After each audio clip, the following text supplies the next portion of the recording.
était la vie. Deuxième, elle est la parole, elle est la vie, et cette vie était la lumière des hommes. 3. C'est que la même parole était la même parole. Cette parole était une vie, et cette parole était la lumière. La lumière de qui? Pas des animaux. La lumière des hommes.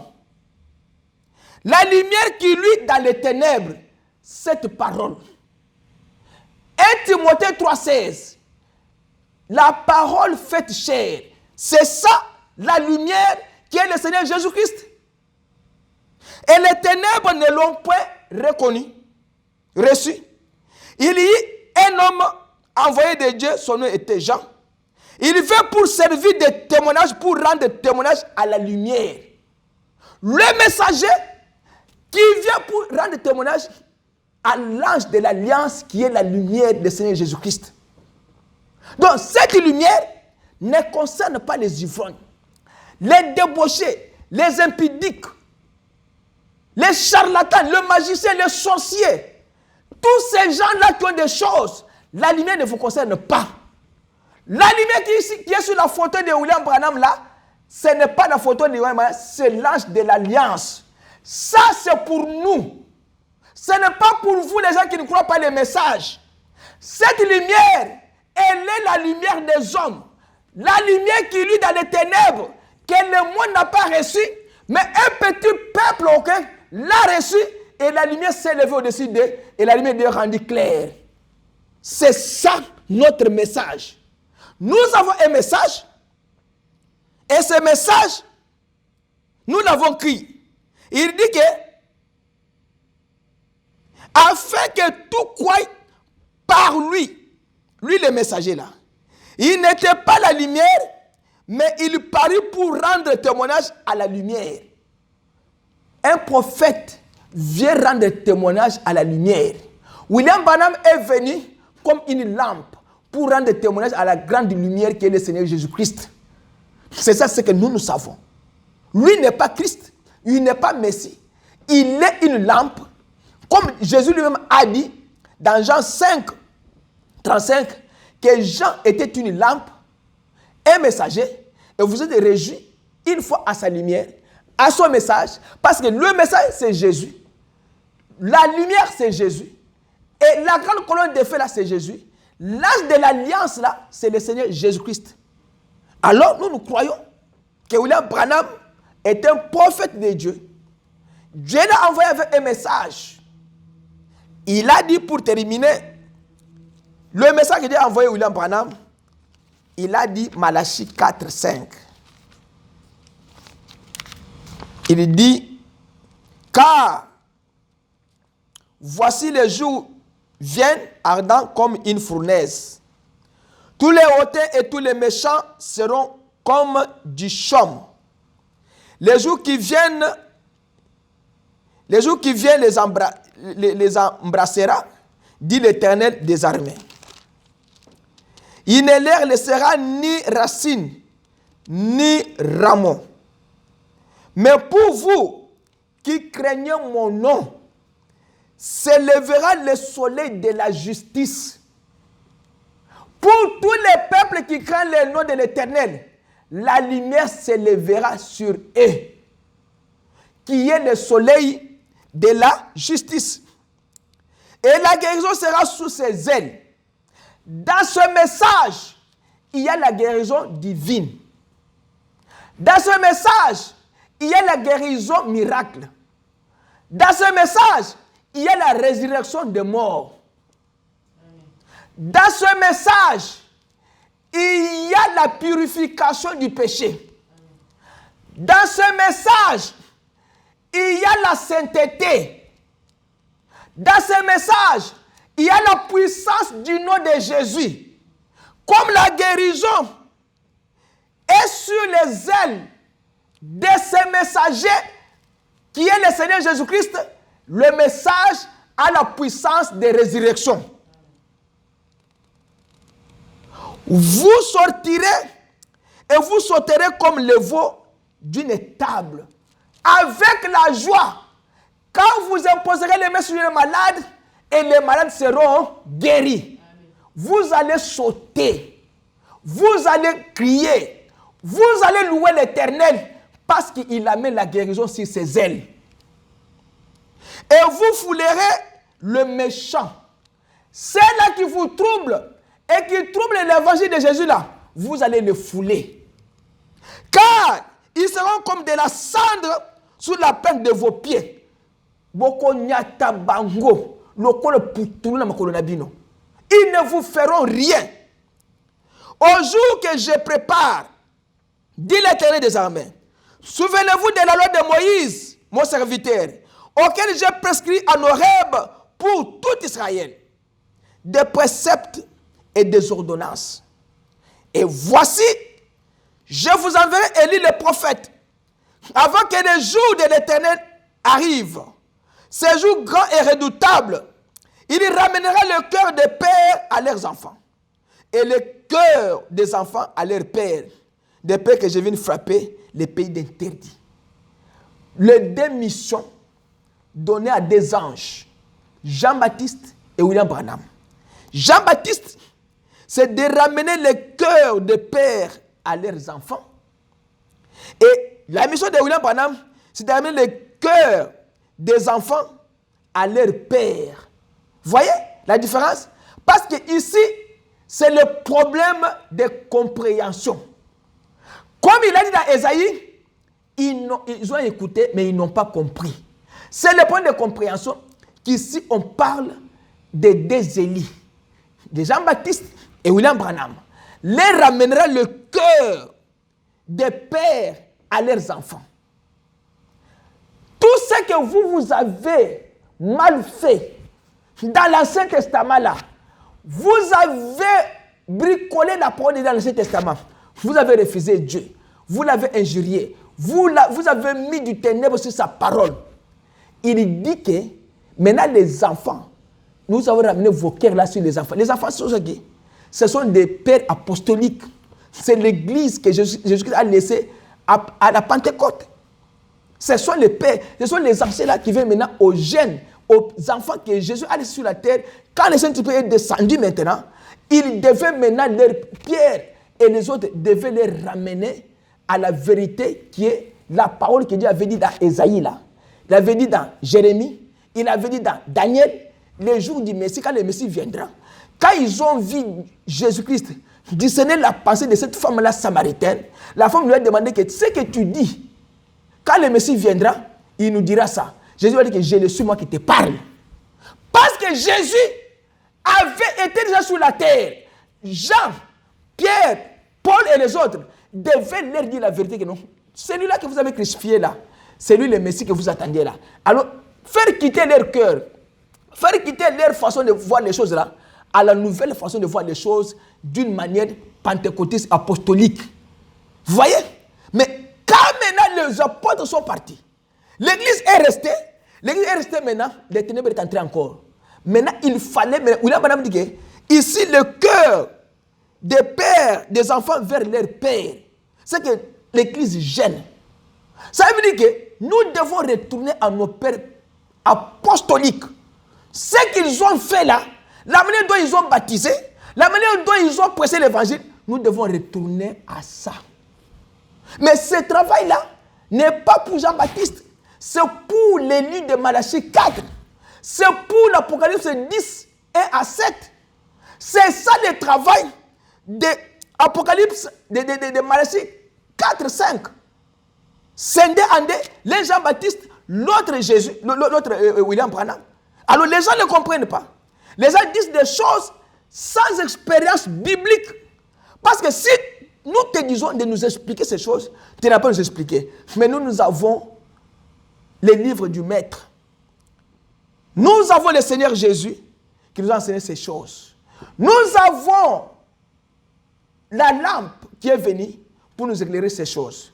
C'est pourquoi nous ne pouvons pas aller à gauche et à droite. Nous regardons à Christ qui nous a dit ces choses et qui nous a donné William Branham comme le prophète du temps de la fin. Et nous croyons dans cette église fermement avec tout notre cœur que cette église, nous prêcherons que rien que le message jusqu'à ce que Jésus-Christ vienne dans son royaume. Nous n'allons pas écouter un homme dans cette église qui parlait contre William Branham. Nous n'allons pas placer un prédicateur dans cette église qui ne croit pas au message. Il ne prêchera pas. Parce que nous sommes des professeurs. Ceux-là qui ne croient pas le message sont dans l'école primaire. Nous sommes à l'université. Parce que nous sommes bien enseignés et nous savons ce que nous faisons. Nous savons en qui nous avons crié. Nous avons crié cette parole et nous avons vu la main de Dieu sur tous nos anciens, sur tous les pasteurs qui nous ont prêché ce message. Ils ont marché dans l'intégrité de la parole et Dieu était avec eux. Et nous voulons aussi que nous aussi, la génération suivante, nous devons aussi suivre ce que les anciens ont fait afin que nous puissions pas rater l'enlèvement. Parce qu'ici, c'est le problème de l'enlèvement ou rien. Ici, c'est le problème du message que nous prêchons ou rien. Dans ce message, il y a la guérison, il y a la vie, il y a la résurrection, il y a la puissance, il y a la délivrance, il y a tout dans ce message. Seulement, si nous les croyons et nous les prêchons comme William Branham l'a prêché, alors nous serons dans la félicité un jour avec Christ. Parce que Christ nous attend. Il est la lumière du soir. Il est la parole faite chair. Il est l'alpha et l'oméga. Il est le Seigneur de gloire. Il est l'ange de l'alliance. Il est le tout-puissant. Il est le de la vallée. Il est le tout en tout. Si nous l'appelons, il viendra et il guérira. Il a dit que si vous l'appelez, il viendra et il guérira le pays. Il va vous guérir, il va vous délivrer, il va vous donner le Saint-Esprit, il va vous donner toutes les bonnes choses écrites dans ces livres. Alors que le Seigneur vous bénisse, mettons-nous debout et nous allons prier le Seigneur. Conduis-moi, Seigneur. Oh Jésus, conduis-moi. Conduis-moi, Jésus. Oh Jésus, conduis-moi. Chaque jour, chaque nuit, par la force du Saint-Esprit, conduis-moi. Oh Jésus, conduis-moi chaque jour, chaque nuit, par la force du Saint-Esprit, conduis-moi. Oh Jésus, conduis-moi. Guéris-moi, Seigneur. Oh Jésus, guéris-moi. Oh, guéris-moi, Seigneur.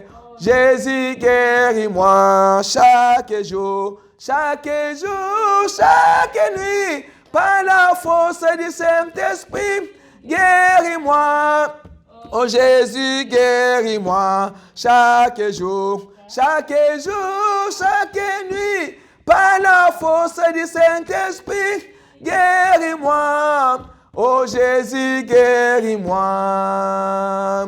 Bénis-moi, Jésus. Oh Jésus, bénis-moi.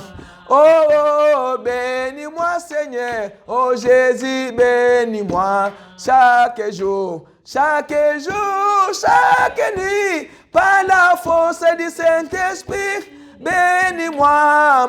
Oh Jésus, bénis-moi chaque jour, chaque nuit, par la force du Saint-Esprit, bénis-moi. Oh Jésus, bénis-moi. On prie le Seigneur. Éternel Dieu, nous te disons merci ce matin, Seigneur Jésus.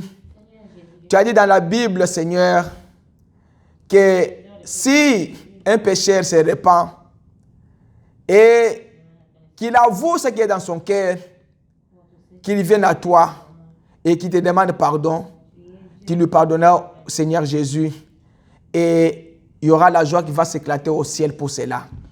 Ce matin, nous étions venus comme des pécheurs.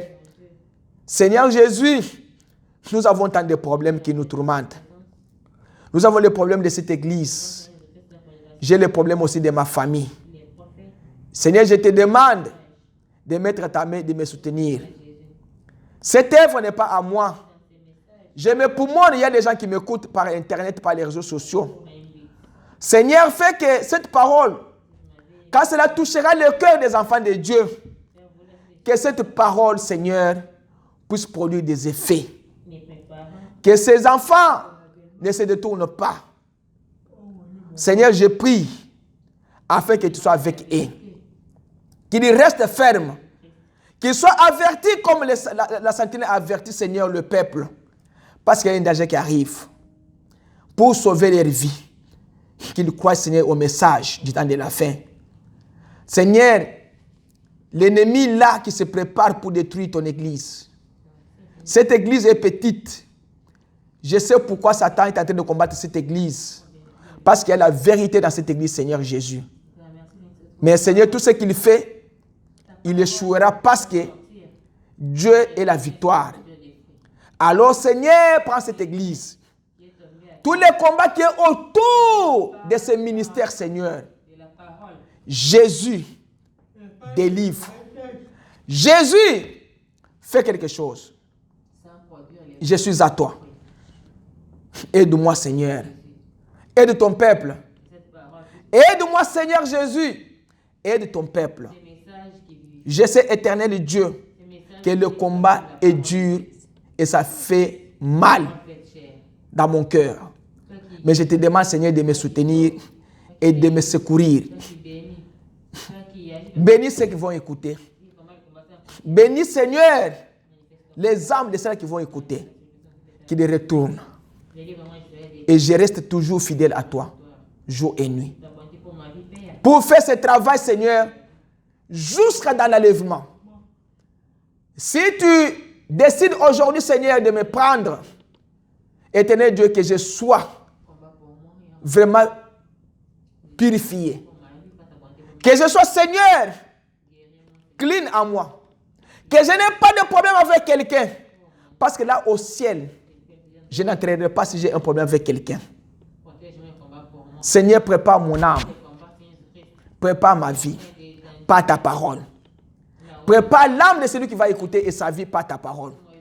Prépare les âmes des enfants de Dieu ici par ta parole. Seigneur Jésus, épargne-nous, Seigneur Jésus. Nous confions, Seigneur, cette prédication à Sainte Main. Et chaque personne qui est venue et celui qui n'est pas venu.